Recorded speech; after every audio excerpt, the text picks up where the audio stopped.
सुप्रभातम विद्यार्थियों। कक्षा 12 विषय संस्कृत भाषोथी द्वितीय भाग का तृतीय पाठ मातुराज्ञा गरीयसी का हम अध्ययन कर रहे हैं। आपने परिचय जाना पहले भाग में। दूसरे भाग में आपने इससे पहले जो नाटक था उसका अनुवाद, उसकी हिंदी व्याख्या, शब्दार्थ जाने। अब आगे हम पढ़ते हैं, नाटक के अगले हिस्से में चलते हैं। नेपथ्य। नेपथ्य कहते हैं कि जो रंगमंच होता है, नाटक करने का जो स्थान होता है, जो स्टेज जिसको बोलते हैं, उसके पर्दे के पीछे का जो क्षेत्र होता है, जो कि दर्शकों को स्पष्ट रूप से दिखाई तो नहीं देता है, लेकिन उसके पीछे अगर कोई ऊंची आवाज़ में अगर कोई बात बोलता है तो वह स्पष्ट सुनाई देती है। तो नेपथ्य में अर्थात पर्दे के पीछे। कथम कथम मोहम उपगतः, पर्दे के पीछे से आवाज़ आती है तो कैसे कैसे मोह को प्राप्त हो गए। क्या मोह को प्राप्त हो गए? किसके बारे में बात चली थी? राजा के बारे में बात चली थी। कांचुकी श्री राम को बता रहे थे कि मुझे किस प्रकार से मूर्छित अवस्था में राजा ने हाथों के हिसाब से ही मुझे आपके पास भेजा। तो पीछे से आवाज़ आती है तो क्या राजा मूर्छित हो गए हैं? यदि न सहसे राज्ञो मोहम धनु स्पर्शमादयाम, अगर यदि अर्थात अगर नम्र नहीं सहसे सहन कर सकते हो राज्ञो अर्थात राजा के मोह को, मूर्छा को, राजा के मूर्छित अवस्था को अगर सहन नहीं कर सकते हो तो धनुष स्पर्श मादयाम, तो क्या कीजिए? धनुष उठाइए, धनुष को स्पर्श कीजिए, धनुष पकड़िए, हाथ में लीजिए। और माँ का अर्थ होता है नहीं। क्या नहीं कीजिए? दयाम नहीं कीजिए, दया मत कीजिए। तो दया नहीं कीजिए तो क्या कीजिए? आप निर्दयी बन जाइए। तो निर्दयी बनने का तात्पर्य है वीर पुरुष और क्षत्रिय पुरुष निर्दयी बन जाएगा तो क्या करेगा? संहार करेगा। तो यहाँ लक्ष्मण का कहने का ये तात्पर्य है कि आप जो भी इसमें कारण है, राजा को मूर्छित करने में जो लोग कारण हैं, आपको वनवास भेजने में जो भी कारण है, आप धनुष उठाइए और आप उनका विनाश कर डालिए। राम आकर्ण्य पुरतो विलोक्य। अब रामचंद्र जी ने सुन करके, जैसे उन्होंने सुना कि आवाज़ आ रही है और उन्होंने सामने देखा। आकर्ण्य अर्थात सुन करके, कानों में जो बात आई उसको सुन करके, पुरतः अर्थात अपने समक्ष, सामने की तरफ, विलोक्य देख करके। अक्षोभ्यः क्षोभितः केन लक्ष्मणो धैर्य सागरः येन रुष्टेन पश्यामि शताकीर्णमिवाग्रतः। अक्षोभ्यः, जो क्षुब्ध नहीं होते हैं।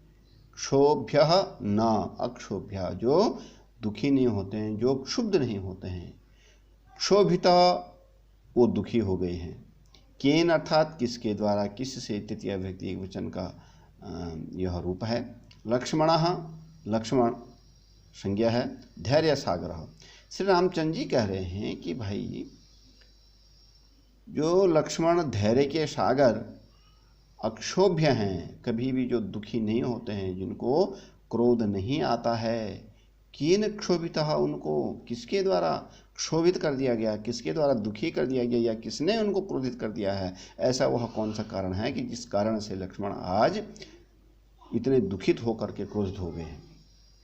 येन रुष्टेन पश्यामि शताकीर्णमिवाग्रतः, येन रुष्टेन शताकीर्णमिवाग्रतः पश्यामि, जिसके रुष्ट होने से अर्थात लक्ष्मण को आज इतना क्रोध आ गया है, इतने क्रोधित हो चुके हैं कि उनके लाल क्रोध से हुआ चेहरा, तमतमाया हुआ चेहरा से वो ऐसे मुझे दिखाई दे रहे हैं कि जैसे मेरे समक्ष हाथों में धनुष बाण लिए हुए 100 कम से कम शवाग्रतः शताकीर्णम इवाग्रतः, 100 धनुष बाण हाथों में लिए हुए 100 व्यक्ति मुझे गुस्से के मारे तमतमाए हुए मुझे अपने समक्ष पश्यामी में देख रहा हूँ।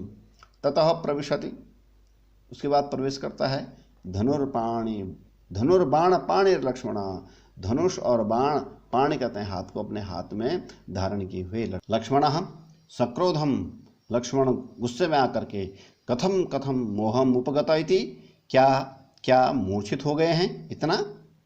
यदि न सहसे राज्ञो मोहम धनु स्पर्शमादयाम स्वजन निभृतः सर्वोपेवं मृदुः परिभूयते अथना रुचितं मुंच त्वं मामहं कृतनिश्चयो युवतिरहितं लोकम कर्तुम यतश्चलिता वयम।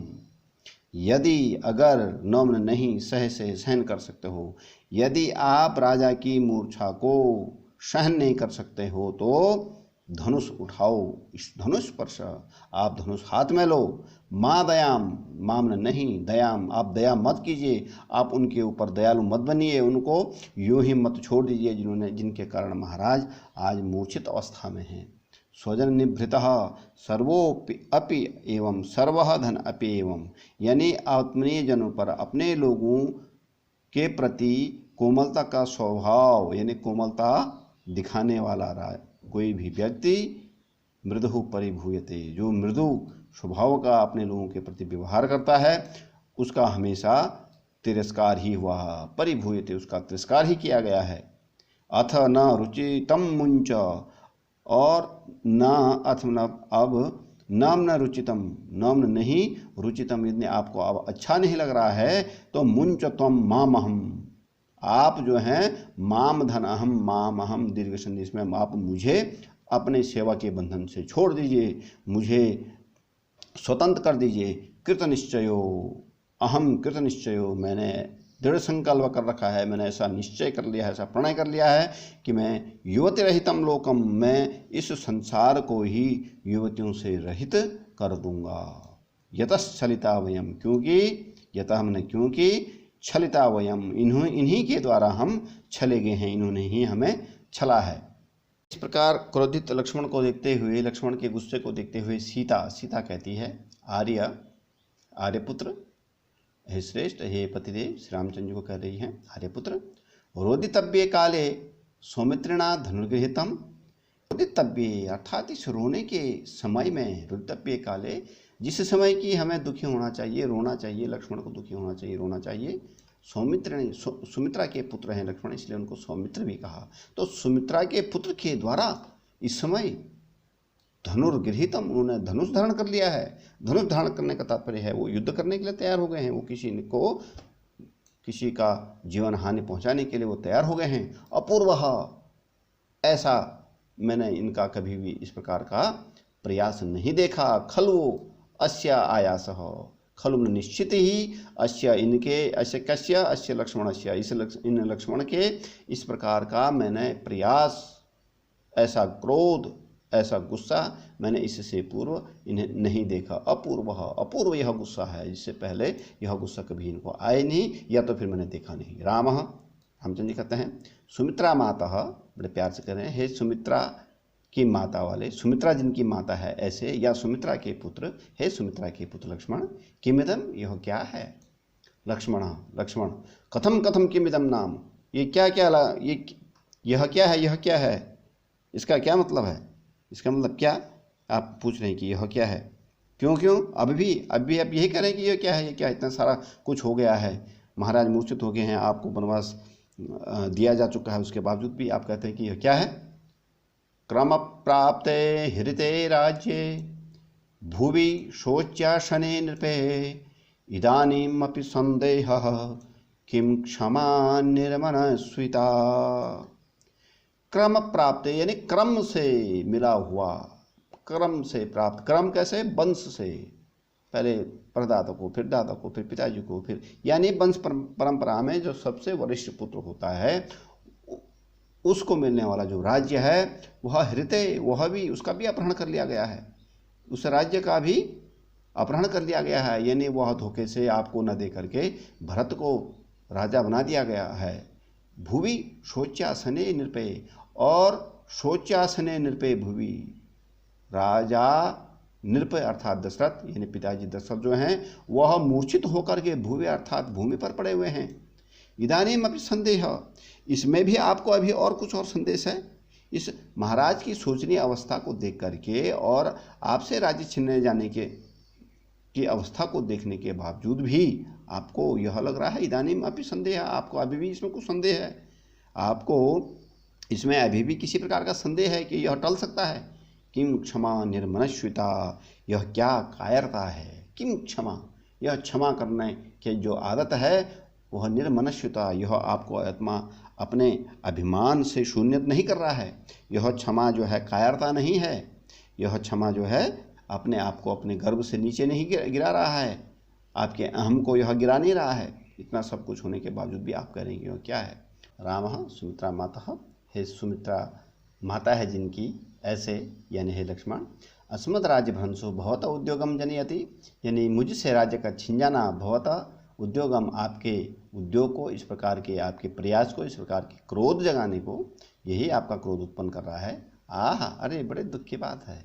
अपंडितः खलु भगवान, आप जो हैं अपंडित हो गए हैं, आप विवेक शून्य हो गए हैं, आप ज्ञान से रहित तो हो गए हैं, आप कितने अविवेकी और अज्ञानी बन रहे हो। आप निश्चित रूप से भगवान कहते हैं आपको, यानी आप निश्चित रूप से अविवेकी या अज्ञानी बन रहे हैं, आपका सारा विवेक जा रहा है। भरतो वा भवेद् राजा वयं वा ननु तत्समं, यदि तेस्ति धनुश्लाघा स्वराज्या परिपाल्यताम्। हे लक्ष्मण, राजा भरत बने, चाहे हम भरत राजा हों या हम हों, निश्चित ही तत्समम, यह दोनों बात एक समान है। या तो राजा भरत बने या फिर राजा हम बने, तो एक ही बात है, एक ही भाई, अपना ही भाई है वो भी। यदि ते अस्ति धनुषलागा, यदि आपको, यानी अगर, ते अस्ति, ते न तुझे, युष्मत शब्द का रूप है, अस्ति न है, यदि तुम्हें धनुषलागा, अपने धनुष पर अगर इतना ही गर्व है, श्लाघा इतना ही घमंड है, इतना ही गर्व है, तो सौ राजा परिपाल्यताम, सौ वह राजा है। कौन है वह राजा? वह अब तो राजा वह भरत है, इसलिए जाओ और राजा का पालन करो, राजा की रक्षा करो। सौ राजा परिपाल्यताम, आपको जा करके राजा की रक्षा करनी चाहिए। अगर आपको अपने धनुर्विद्या पर, अपनी शक्ति पर, अपने बाणों की शक्ति पर इतना आपको गर्व है, तो आपको जा करके राजा की रक्षा करनी चाहिए, क्योंकि अभी अयोध्या का राजा भरत हो गया है। लक्ष्मण न शक्नोमि रोषम धारितुम, न नहीं शक्नोमि रोषम, यानी गुस्से को, धारितुम धारण कर सकता हूँ, शक्नोमि सकता हूँ, मैं अपने गुस्से को धारण नहीं कर सकता हूँ। भवतु ठीक है ठीक है, गच्छामस्तावत जाता हूँ, प्रस्थिता और चले जाता है। रामः त्रैलोक्यम दग्धुकामेव ललाटपुट संस्थिता, भ्रकुटिर्लक्ष्मणस्येषा नियतिव व्यवस्थिता। त्रैलोक्यम, तीनों लोगों को, अर्थात स्वर्गलोक, पातालोक और मृत्युलोक को, तीनों लोगों को, दग्धु कामेव, दग्धु अर्थात जलाने की इच्छा वाला, ललाट पुट संस्थिता, लक्ष्मण की ललाट पर या लक्ष्मण के माथे पर संसार को भस्म करना चाहती हुई मस्तक पर, लक्ष्मण के मस्तक पर यह टेढ़ी भवें, भ्रुकुटि लक्ष्मणस्य ऐसा, भ्रुकुटि कहते हैं ललाट पर, लक्ष्मण की यह जो भ्रुकुटि पर जो टेढ़ी रेखाएं हैं, टेढ़ी भवें हैं, जिससे कि यह लग रहा है कि यह तीनों लोगों को भस्म कर देने वाला है। वह ऐसा लग रहा है कि जैसे नियति धन एव, यानी भाग्य की रेखा ही यह व्यवस्थिता, भाग्य की रेखा ने अपना स्थान बना लिया है। भाग्य की रेखा ने लक्ष्मण के भवों पर, लक्ष्मण के माथे पर माना वह स्थान बना दिया है, जिससे वह तीनों लोगों को जलाने की इच्छा रख रहा है। सुमित्रा माता, हे सुमित्रा पुत्र यानी लक्ष्मण, इतस्तावत, इधर आओ। लक्ष्मण फिर कहते हैं, आर्य अयम अस्मि, आर्य, हे वरिष्ठ, मैं यह हूँ, मैं आ गया हूँ। इससे आगे का हिस्सा आप अगले वीडियो में